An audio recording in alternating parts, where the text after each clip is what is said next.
Ini adalah salah satu bukti bahwa seorang Presiden Joko Widodo itu memang manusia pembohong. Assalamualaikum warahmatullahi wabarakatuh. Salam Om Swastiastu. Namo Buddhaya, salam kebajikan dan salam sejahtera untuk kita semua. Saudaraku sebangsa dan setanah air, para penonton kanal YouTubeku yang sangat saya hormati dan sangat saya cintai. Rekam jejak digital itu memang benar-benar jahat. Kali ini saya akan menyajikan bukti bahwa seorang Presiden Joko Widodo itu adalah seorang pembohong. Omongan dari seorang Presiden Joko Widodo memang tidak patut untuk dipercaya. Dan untuk lebih jelasnya, saya ingin mengajak pemirsa sekalian, mari kita bersama-sama mendengar pernyataan dari orang nomor 1 di Indonesia ini. Selamat menyaksikan. Dikit-dikit ngimpor. Kenapa nggak digenjot produksinya? Karena ada yang masih seneng impor. Ya karena ada yang hobinya impor. Karena apa? Untungnya gede. Kita ini sangat melimpah. Nah kalau kita impor, lah ini yang senang impor ini yang bukan saya cari, udah ketemu lah siapa yang senang impor, udah ngerti saya. Hanya perlu saya ingatkan bolak-balik, hati-hati. Kamu hati-hati. Saya ikuti kan. Ini saya tungguin betul. Saya sudah minta Kapolri ikut nungguin. Kejaksaan Pak Jaksa Agung ikut nungguin. Nanti saya minta KPK juga ikut nungguin. Harus rampung. Pekerjaan besar ini harus rampung. Siapapun gugat kita hadapi. Tapi ini juga kita hadapi, ngapain kita takut? Dikit-dikit ngimpor. Gini nih, kalau sudah mau masukin lansia ya, dikit-dikit impor. Dulu juga waktu jadi gubernur, saya paling tidak suka BLT, bantuan langsung tunai. Ternyata apa? Setelah jadi presiden tuh yang dipegang tuh omongannya loh Pak. Benar omongannya gitu loh. Saya heran sama Bapak sekarang. Nggak kayak dulu, bukan Bapak Jokowi yang dulu dikit-dikit impor, padahal Bapak sendiri impor beras tahun ini 20 triliun untuk menutupi kekurangan beras di Indonesia karena Bulog sudah dibuat jatah kampanye 02. Rakyat jadi dampaknya. Terus kalau ada pendukungnya 02 bilang, beras naik ada hubungan apa dengan Prabowo? Otaknya kagak jalan. Yang ada di otak mereka cuma Prabowo menang karena ada bab telunjuknya Bapak Jokowi di hidungnya Prabowo. Itu. Gitu. Saya miris gitu. Bapak mengundang Surya Paloh lalu bilang untuk menjaga keselamatan bangsa ini, ayolah kita sama-sama membangun negara ini di bawah kepemimpinan Prabowo. Bangsa ini sudah rusak demokrasinya karena Bapak. Kalau seandainya nggak ada cawe-cawe Bapak terhadap Gibran, nggak mungkin sekarang Indonesia jadi chaos kayak gini. Anak belum cukup umur dirubah undang-undangnya. Ketua MK-nya pamannya sendiri. Itu sudah merusak demokrasi. Lalu Bapak bilang untuk menyelamatkan negara ini harus bergabung dengan Prabowo gitu. Saya pendukung Bapak 2 periode. Kan saya sudah bilang, bukan hanya hinaan cacian yang saya terima, materi juga saya habis-habisan. Waktu ikut kampanyenya Bapak di Hong Kong dulu. Mungkin saya buta terlalu mendewakan Bapak. Saya dulu berpikir Bapak beda dengan pejabat lainnya. Tapi semakin kesini setelah Gibran Bapak loloskan dengan melanggar konstitusi dan menghancurkan demokrasi yang sudah dibangun dengan air mata dan darah. Hanya demi kepentingan golongan Bapak. Negara bisa jadi chaos. Di mana-mana pada ngantri beras.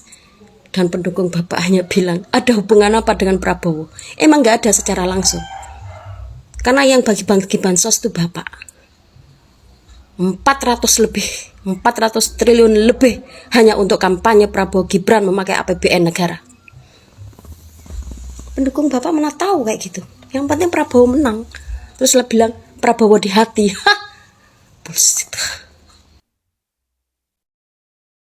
Indonesia ini hancur karena Jokowi. Demokrasi ini rusak juga karena Jokowi. Saudaraku sebangsa dan setanah air, ketika kita mendengar pidato dari seorang Presiden Joko Widodo yang membuktikan kepada kita semua bahwa seorang Presiden Joko Widodo itu adalah manusia pembohong yang omongannya tidak mudah kita percaya. Dan juga tanggapan dari netizen yang berbicara tentang pendukung Prabowo Subianto yang selama ini membangga-banggakan Prabowo Subianto, yang selama ini membangga-banggakan Presiden Joko Widodo. Sudah dengar kan? Saya masih teringat dengan cuitan dari Budiman Sujatmiko bahwa syarat untuk mendukung Prabowo Subianto itu harus bodoh. Dan mungkin ada benarnya ketika kita melihat fenomena yang terjadi hari ini di bangsa ini. Seorang Presiden Joko Widodo pun yang dulunya saya anggap adalah pemimpin yang ideal, tetapi hari ini tidak. Ada banyak kebohongan, ada banyak kemunafikan, ada banyak kelicikan, ada banyak cawe-cawe yang diproduksi oleh orang nomor satu di Indonesia ini yang bernama Joko Widodo ini. Jadi saya berharap bahwa kita rakyat Indonesia semestinya sadar. Semestinya jangan mau digoblok-goblokin, jangan mau dikibulin. Dulu saat kampanye Prabowo dan Gibran, rakyat merasa bangga, rakyat merasa senang, karena setiap kali kampanye ada pembagian bansos, ada pembagian amplop, dan lain sebagainya. Dan apalagi hal ini dilakukan oleh seorang Presiden Joko Widodo. Tapi ketika hari ini harga sembako pada naik, ada kelangkaan beras di negara kesatuan Republik Indonesia ini, rakyat menjerit, rakyat mengeluh, bahkan ada yang sampai mengorbankan jiwa mereka hanya gara-gara antri beras, hanya gara-gara demi memperoleh beras murah. Ayo rakyat Indonesia, tolonglah. Negara kita saat ini tidak sedang dalam baik-baik saja. Ada perusakan demokrasi yang begitu luar biasa. Seorang Presiden Joko Widodo yang mungkin dulu termasuk saya selalu mengagung-agungkan dia, ternyata punya kelicikan dan punya kebohongan, punya keegoisan yang tinggi dan luar biasa. Gibran Rakabuming Raka yang adalah cawapres dari Prabowo Subianto merupakan bukti kemunafikan, bukti kebohongan, dan bukti kelicikan dari seorang Presiden Joko Widodo. Mari kita lanjutkan lagi. Jokowi itu apa sih? Presiden. Jokowi itu apa? Presiden marpuah. Emang kenapa? Ya Allah, dia itu seperti boneka golek, ditata ke sini hoak, ditata ke sini hoak. Kamu juga kayak boneka marpuah, Markona. Boneka apa coba? Boneka Anel. Emang ada apa sih marpuah dengan Pak Jokowi? Itunya lebih pindaran anak saya, anak PK. Masa 1 ditambah 1 berapa? 2. Berapa? 2 Markoneng. Masa 1 ditambah 1 berapa? Lah, kan 2 kan, Nek? Emang yang benar berapa, Nek? 11. 11? Yang benar aja, Nek. 1 tambah 1 sama dengan 11. Kalau 1 tambah 1 sama dengan 11, berarti kesimpulannya nenek marpuah itu Apa enggak? Apa enggak?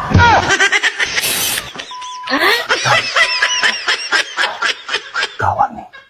Kayaknya nenek marpuah ini udah mulai protes. Yang sabar ya, Nek. Terima kenyataan. Oke? Aduh, mohon maaf. Hello, Kubu 02. Saya sebutin aja deh, si Gibran dan Pak Wowok. Makan gratisnya makan yang apa dulu dong? Minum susu basi. Makan gratis makanan apa dulu? Aduh deh, aduh ya Allah. Zaman gini kok makan gratis. Hai, jangan mau dibodoh-bodohin dengan bocah kencur. Bocah kencur yang nggak ngerti apa-apa. Sekolah aja, mohon maaf tanda kutip, mau memimpin negeri terbesar ini. Hai rakyat, sadar kalian. Jangan cuma dimakan gratis. Hello, sadar kalian, cerdas. No. Nggak setuju? Tidak setuju. Makan gratis nggak setuju. Makan gratis kami masih sanggup. Namanya kami makan, kami hidup. Kalau kalian setuju dengan makan gratis, karena hidup kalian berarti tergantung oleh kubu 02. Berarti Mantap. kalian bodoh. Mantap. Bodoh. Oke, Bu. Oke, jangan. Ibunya semangat banget nih, guys. Bu, Padahal nenek ini nenek yang sama yang kemarin teriak-teriak di demo bilang kami 10 tahun hidup dalam kemiskinan. Lu yang miskin, pemerintah yang disalahin. Sekarang ngomongnya beda lagi, kami sanggup kok makan siang nggak perlu digratisin. Ini keluarganya mana ya? Tolong dong dipanggilin. Bawa pulang nih si nenek nih. Ini pendapat gue tentang nenek itu. Nek, berkali-kali orang jelasin kalau makan siang itu bukan untuk nenek-nenek, bukan untuk ibu-ibu, dan bukan untuk bapak-bapak. Makan siang itu ditujukan untuk anak-anak dan ibu hamil. Jadi di luar itu tidak dapat ya, Nek, kecuali nenek hamil lagi. Dan satu lagi nih, Nek, jadi orang tuh jangan egois, Nek. Giliran BLT, bansos, kenapa kemarin gak demo-demo? Sekarang giliran program makan siang gratis, nenek demo di mana-mana. Padahal si targetnya aja itu anak-anak dan ibu hamil tuh nggak ada yang namanya berkomentar apa-apa. Kecuali nih ya, yang menentang itu suara hati dari anak-anak dan ibu hamil. Mungkin bisa jadi pemerintah akan mengevaluasi programnya. Tapi ini siapa? Target program juga bukan. Terus, Nek, kenapa program ini dibikin? Karena pemerintah sadar bahwa BLT dan bansos itu nggak ngebantu memenuhi gizi anak-anak dan mengurangi bayi-bayi yang keluar dengan keadaan sakit. Makanya dibuatlah target baru, yaitu anak-anak dan ibu hamil, agar bisa menciptakan anak-anak yang lebih sehat dan pintar. Intinya satu, sehat aja. Apa salahnya pemerintah tuh mau ngebantu anak-anak dan ibu hamil? Jangan egois lah, Nek. Rakyat kecil tuh bukan cuma nenek. Banyak rakyat kecil dari kalangan semua usia tuh udah sepatutnya dibantu juga. Jadi nggak usah ribet, Nek. Kasian yang aturan dapat gara-gara nenek malah diberhentiin untuk program. Orang itu kalau bodoh, solusinya belajar, bukan makan. Inilah kualitas dari pendukung seorang Prabowo Subianto.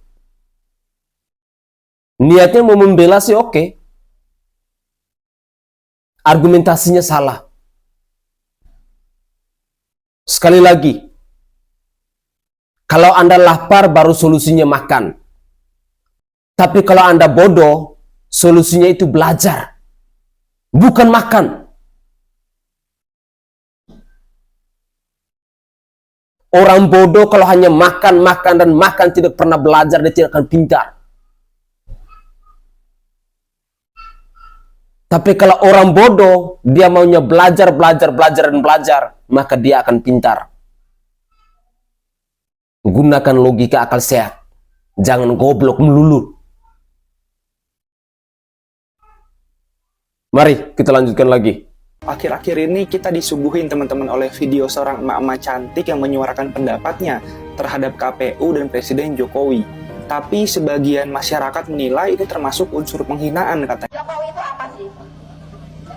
Jokowi itu apa? Ya Allah, dia itu seperti boneka golek, ditata ke sini ditata ke sini tapi sebenarnya EQ-nya lebih pintar anak saya loh. Bener apa enggak? EQ-nya lebih pintar anak saya, anak TK. Masa 1 ditambah 1 berapa? Dia bilang 11. 1 ditambah 1 dia 11. Otaknya di mana? Goblok kalian. Tolol kalian.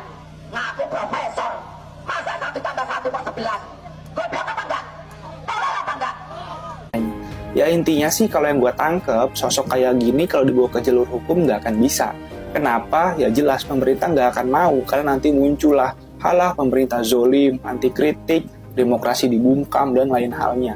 Gue cukup apresiasi keberanian emak ini menyuarakan pendapatnya, tapi kok kalimatnya kayak kurang enak didengar ya? Apa kuping gue aja yang salah? Entah gimana. Share pendapat kalian soal ini, teman-teman. Kami sudah muak dengan pemilu curang. Kami datang ke sini sebagai rakyat sipil bergerak. Kami cinta yang namanya keadilan.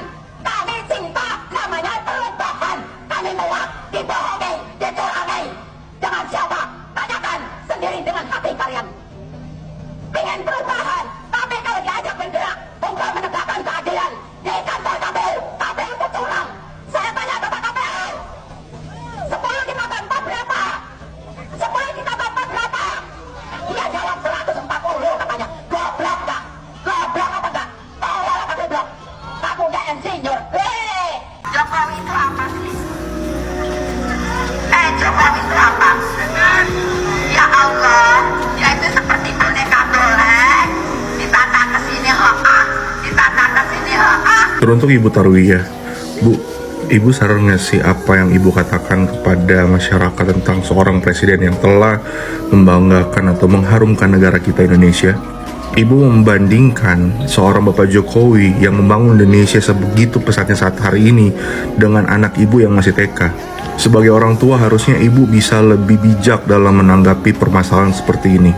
Memang setiap pilpres kalau misalnya ada yang kalah, pihak pendukungnya pasti bakalan teriak kalau misalnya KPU melakukan kecurangan. Tapi nggak dengan cara menghina presiden, Bu. Ibu harus tahu posisi Ibu seperti apa. Saya akan berteriak Ibu untuk ditangkap karena telah memprovokasi masyarakat. Beras gratis, Salam sore makan sahabat gratis, Genji, kemiskinan sahabat yang milenial, sengaja dipeliharakan. seluruh generasi dan sahabat Tito. Berulang kali saya harus dan tetap akan sampaikan ini. Kenapa? Karena tidak ingin bangsa ini menjadi setback, mundur kembali ke belakang. Bangsa kita tidak boleh diajari menjadi rakyat peminta-minta.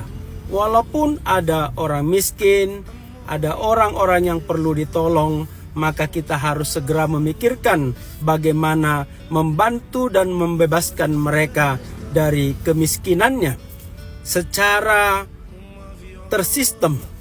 Kita tidak boleh membiasakan mereka hanya terus mendapatkan makanan gratis, mendapatkan beras gratis, mendapatkan semuanya serba gratis. Karena jikalau ini terus dipelihara dan jumlahnya terus bertambah, maka ini adalah menina-bobokan masyarakat dan akhirnya membuat mereka menjadi malas. Memang perlu mereka kita segera selesaikan kekurangan makannya dengan makanan dan beras, bisa saja di dalam waktu yang tertentu, di dalam waktu yang terukur. Tetapi juga kita harus mencerdaskan bagaimana mereka segera keluar dari kemiskinan dan juga ketidakmampuan mereka. Bangsa ini baru berjasa, pemerintah baru berjasa jikalau bisa membebaskan dan mengentaskan mereka dari kemiskinan akut dan kebodohan akut dan ketidakmampuan itu. Bukan akhirnya terus memenuhi kebutuhan-kebutuhan mereka secara gratis sehingga mereka ternina-bobokan dan akhirnya tidak memiliki kemampuan apa-apa. Mereka akan terus bergantung kepada orang-orang yang akan memberinya makanan dan akan memberinya bantuan. Bangsa kita akan menjadi semakin terbelah antara orang-orang yang membantu dengan orang-orang yang terus mengharapkan bantuan. Bukan ini berbangsa dan bernegara. Jadi jangan bangga jika kita terus masih memberikan bantuan-bantuan, baik itu beras dan berbagai hal yang membuat bangsa kita menjadi malas, menjadi peminta-minta, menjadi fakir miskin, dan menjadi orang-orang bodoh.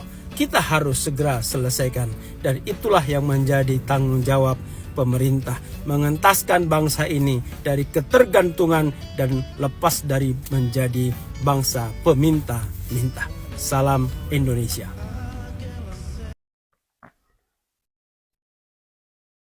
Beras gratis, makan gratis, adalah salah satu cara yang diambil oleh pemerintah untuk memelihara orang-orang miskin, untuk memelihara orang-orang yang bodoh supaya tetap bodoh. Orang yang miskin, dia akan tetap miskin. Kalau seorang pemimpin yang bijak, ketika dia mengetahui bahwa ada kemiskinan yang begitu luar biasa di bangsanya, di negaranya, maka dia pastinya akan mencari solusi untuk memajukan bangsanya agar bisa keluar dari garis kemiskinan ini. Bukan dengan kasih makan gratis, atau bukan dengan bagi beras gratis. Saya sangat sependapat dengan buah pikiran yang begitu luar biasa yang dilontarkan oleh netizen yang baru kita simak ini. Bahwa beras gratis itu tidak akan menyelesaikan kemiskinan yang ada di bangsa ini.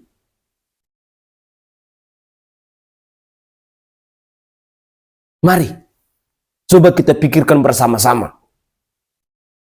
Mau sampai kapan pemerintah akan terus-menerus menggelontorkan ribuan, bahkan ratusan, bahkan triliunan ton beras untuk bangsa ini?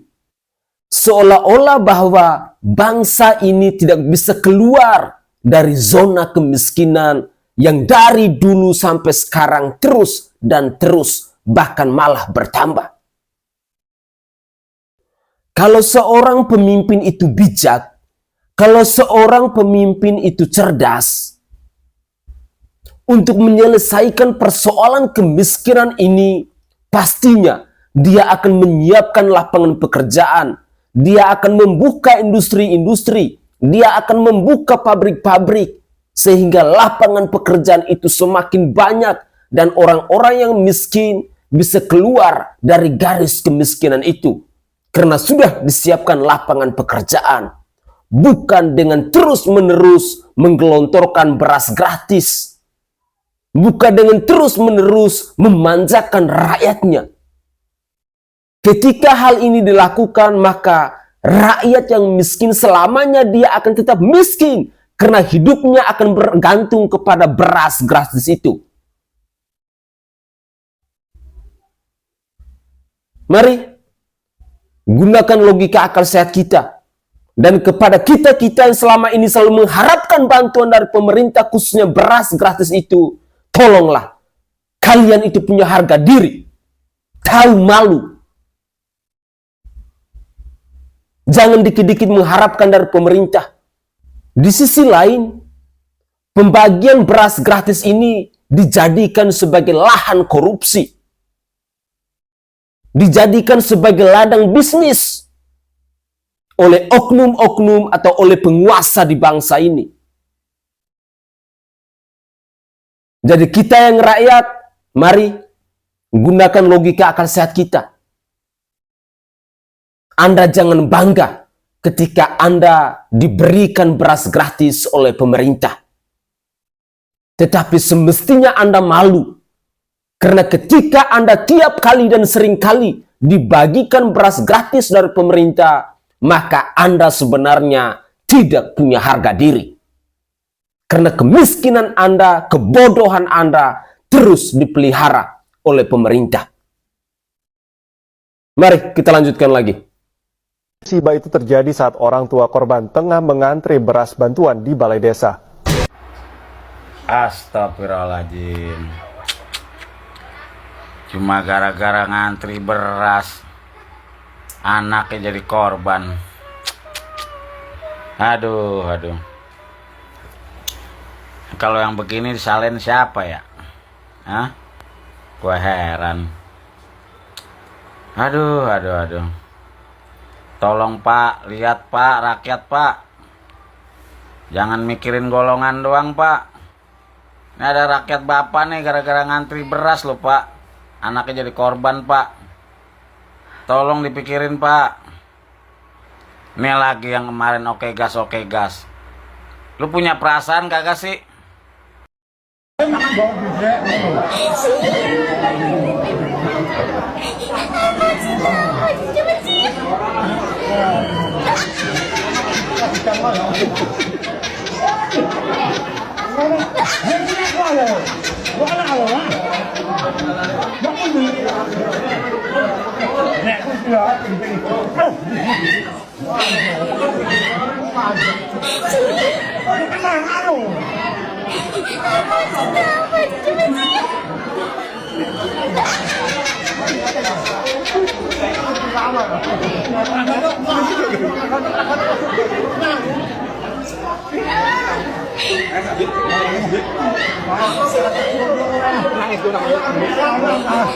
Teman di sini sudah dikata-katain oleh teman-temannya untuk harus menerima kekalahan. Ini bukan soal kalah menang, teman-teman.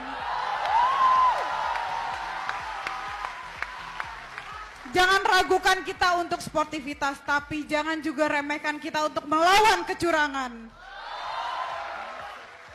Teman-teman, sesungguhnya ini bukan soal Pak Anies Baswedan dan Pak Muhaimin Iskandar, ini soal generasi kita, teman-teman. Apakah kita sudah siap menjadi generasi yang menghalangi, yang menghalalkan segala cara untuk mendapat kekuasaan, yang menghalalkan segala cara membunuh moral dan etika dan membunuh demokrasi kita? Saya tidak mau berada di generasi-generasi tersebut. Kita melawan bukan untuk siapa-siapa, untuk anak cucu kita nanti bisa mengikuti pemilu dengan penuh keadilan dan semua perempuan bisa mendapatkan keadilan. Sekali lagi, kekerasan pada perempuan, pelecehan tidak bisa dilawan dengan makan siang gratis, tapi dengan perlawanan kita hari ini. Terima kasih teman-teman. Indonesia maju, Indonesia maju. Apanya yang maju? Keluarganya. Lihat tuh Jepang, kenapa bisa maju yang dulunya terpuruk? Apakah dengan program makan siang gratis? Ya bukanlah, pendidikan. Karena pendidikan itu investasi buat masa depan. Ya, kalau nggak percaya cek aja datanya, kenapa Jepang bisa maju. Kalau Indonesia sih nggak terpuruk, cuman utangnya aja yang makin numpuk. Oke guys, itu adalah cuplikan-cuplikan video yang bisa saya persembahkan ke hadapan pemirsa sekalian. Semoga saja dengan cuplikan-cuplikan video dari awal hingga akhir ini bisa menyadarkan kita dan bisa mengetuk pintu hati kita tentang fenomena yang terjadi di bangsa ini hari ini. Peristiwa-peristiwa yang terjadi di bangsa kita hari ini adalah sebuah peristiwa yang memang mungkin sudah diatur secara terstruktur, sistematis, dan masif. Kelangkaan beras yang terjadi di bangsa ini sungguh luar biasa. Banyak rakyat Indonesia yang hari ini mengeluh karena harga sembako semuanya pada melonjak naik. Tapi apa yang terjadi ketika sebelum pemilu? Pembagian beras, pembagian sembako, pembagian BLT dilakukan secara masif oleh para penguasa di bangsa ini.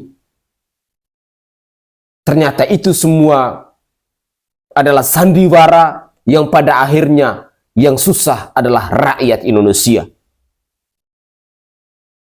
Ketika kita mendengar pekikan suara oleh emak-emak tadi yang ngocehnya luar biasa, tetapi itu mungkin bagi sebagian orang itu adalah penghinaan kepada Presiden Joko Widodo. Tetapi bagi orang-orang yang lain mungkin itu adalah ungkapan rasa muak kepada para penguasa di bangsa dan negara ini. Ungkapan karena mereka tidak terima akan peristiwa-peristiwa demokrasi yang ada di negara kesatuan Republik Indonesia ini. Jangan salahkan rakyat bila pada akhirnya rakyat harus bangkit dan melawan. Mari, tetaplah kita berpikir cerdas, tetaplah kita menggunakan logika akal sehat kita, agar kita jangan mau dikibulin oleh oknum-oknum dan para penguasa di bangsa ini. Saya Sainai dari Provinsi Nusa Tenggara Timur. Saatnya kita yang rakyat jelata harus berani untuk bersuara. Salam hormat, salam NKRI, dan salam Pancasila untuk kita semua.